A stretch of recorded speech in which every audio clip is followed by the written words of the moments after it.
G'day, Peter. How'd you be? You doing much today? Oh, not a great deal, Rodney, mate. At this stage, I'm free, I'd say.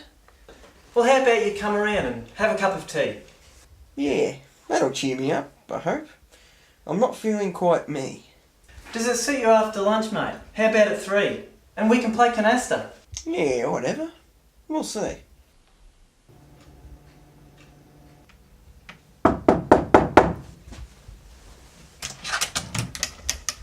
Howdy, Pete. How'd you be? It's really great to see you. How's your life been treating you? I need a different view. I know I've been worried too much about everything in life. Sometimes people make it known, and it gets me into strife. Yeah, just about everything. Somehow it's got me down. Like my loan, my bills, my job. They all can make me frown. I told you not to worry. It'll grate on you all day.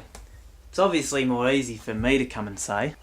I love canasta, just like you, and the weather's beaut as well.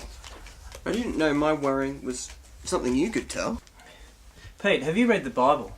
Not as much as I could. I know a section that'll help. It should make you feel good. You know it reads in this big book, right here in good old Matthew, of Jesus teaching not to worry, and what it reads is true. Well, I'm not much of a reader, Rod, of any kind of book. And tell me, what does it say in there? Here, we'll both take a look.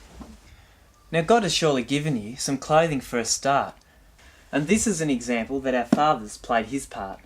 And as far as getting ample food and drink that you have, Peter, all you need is faith, my friend, and in God there's nothing neither.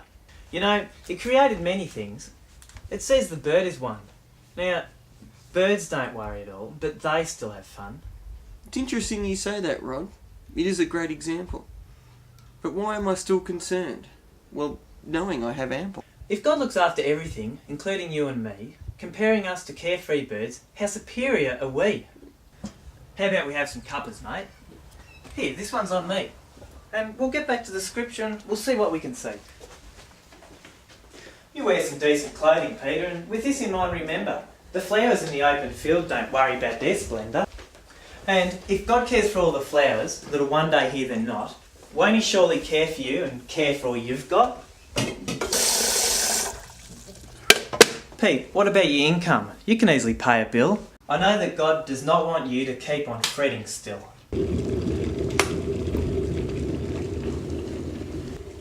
I guess I own some lovely things. And, yeah, I'd have all that I need. What else does this big Bible say? I should get one to read. It's true that birds don't worry, or rely on their next feed. They don't get uptight or tense. This lesson I should heed. God looks after many things, and for us He does this too.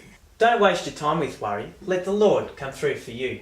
In times of stress and trouble, it's to God you're best to turn. So make the kingdom of our God your number one concern.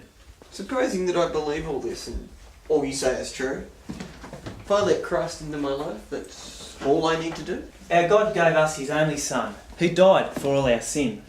By letting Him take yours away means you have let Him in.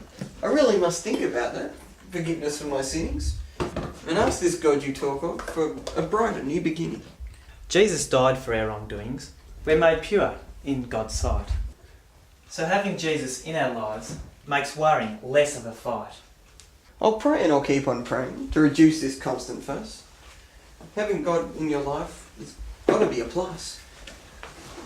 Rodney, I'm really glad you've talked about God with me.